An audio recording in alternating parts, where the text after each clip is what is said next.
Okay, we're almost ready to start playing some bluegrass, but I want to just talk about right hand position. This is extremely important, the way you hold your right hand. And that's where your tone comes from, that's where your timing comes from. And so let me just say that a lot of people might have heard that, well, Earl Scruggs keeps 2 fingers down on the head, and because of that, I should have 2 fingers down on the head.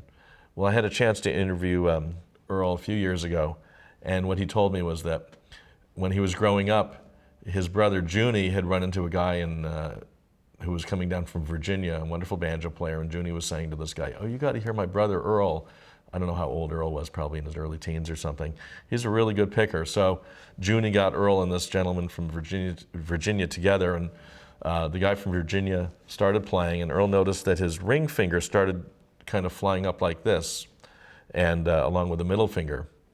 But the guy sounded great, because a lot of people, they have a connection with their tendons and their muscles between the ring and the middle finger. So if your ring just automatically goes with the middle finger, don't worry about it, that's fine. Because Earl, when he started playing, he just flopped his hand over and it just happened naturally that he had 2 fingers on the head. Sometimes when I play, I'll just have just the ring finger down with the pinky up. I kind of go back and forth between 2 fingers down on the head and just 1 finger down on the head, and it really doesn't matter. But to get into position, I just really suggest bring your just hand over in a very natural way, whatever comes naturally for you. And in playing bluegrass, you want to be kind of close to the bridge, so you can get that punchy sound. Because bluegrass was created in the inferno of a 5-piece band, really chugging along with a lot of power and energy. So you want to really have that strong sound. And if you're just playing around the house and your loved ones are saying, "Quiet down," then you can move a little bit away. But just know that the real power of bluegrass comes from being really close to the bridge without touching it. When I first started playing, the first 5 years I played, I had my ring finger down on the head and I rested my pinky against the back side of the bridge like this.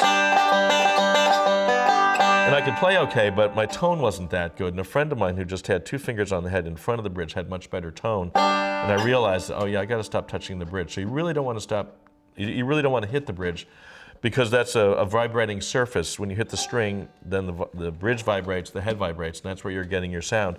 If you're touching the bridge, it's like you're muting it. So you really do not want to touch the bridge.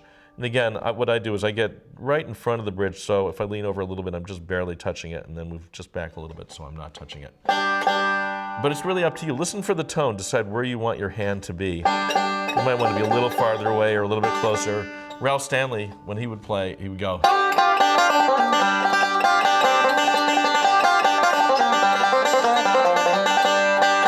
He was really close to the bridge, and it just was part of his hard scrabble Southwest Virginia sound. It was a wonderful sound. But decide the kind of sound you want to go for. But anyway, so another thing that I find to be important, I'm just going to roll up my sleeve just a hair here, is to have a little bit of arch in your wrist. And again, don't worry about this right now. We just want you playing music, but I'm just saying it so it's down on the video here. If you're having a flat wrist like this, you're not getting as much sound.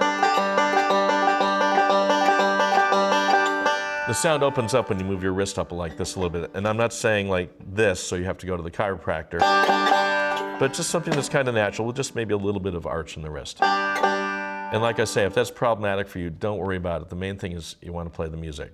So, okay, we're just about set to go.